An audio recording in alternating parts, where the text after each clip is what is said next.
গাজা শহরের নিয়ন্ত্রণ নেয়ার পরিকল্পনা অনুমোদন করেছে ইসরায়েলের নিরাপত্তা মন্ত্রিসভা, যা গাজায় তাদের যুদ্ধের তীব্রতা বাড়িয়েছে। যদিও ইসরায়েলের ভেতরেই এই পরিকল্পনা তীব্র সমালোচনার মুখে পড়েছে। ফিলিস্তিনের গাজা উপত্যকার উত্তরের শহরটিতে লাখ লাখ মানুষের বসবাস।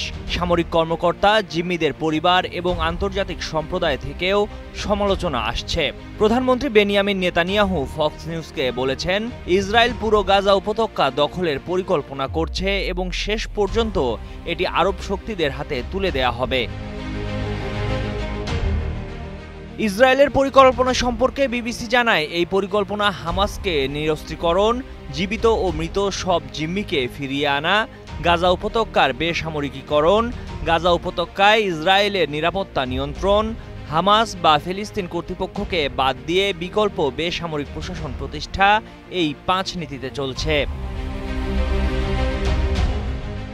বসুন্ধরা টিস্যু, অশুদ্ধতার বিরুদ্ধে এক বিন্দুও ছাড় নয়। ইসরায়েলি প্রতিরক্ষা বাহিনী আইডিএফ বলছে, যুদ্ধ এলাকার বাইরে বেসামরিক নাগরিকদের মানবিক সহায়তা দেওয়ার পাশাপাশি গাজা শহরের নিয়ন্ত্রণ নিতে সামরিক বাহিনী প্রস্তুত।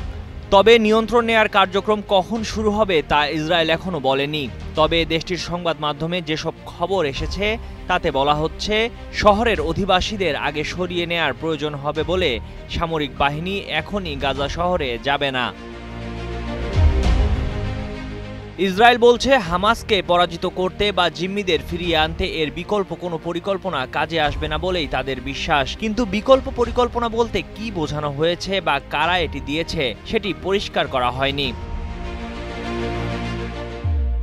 এদিকে গাজা সম্পূর্ণরূপে দখলের ইসরায়েলের পরিকল্পনা মোকাবেলায় ইসলামিক সহযোগিতা সংস্থা OICর একটি জরুরি সভা আহ্বান করবে তুরস্ক বলে জানিয়েছে দেশটির পররাষ্ট্রমন্ত্রী হাকান ফিদান। আনাদুলু এজেন্সি জানিয়েছে, মিশরের পররাষ্ট্রমন্ত্রী ফিত্তাহ আল-সিসির সঙ্গে এক যৌথ সংবাদ সম্মেলনে ফিদান এ তথ্য জানান।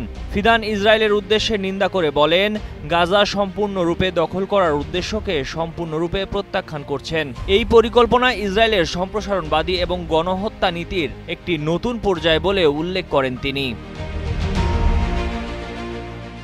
ময়ূখ ইসলাম, কালের কণ্ঠ।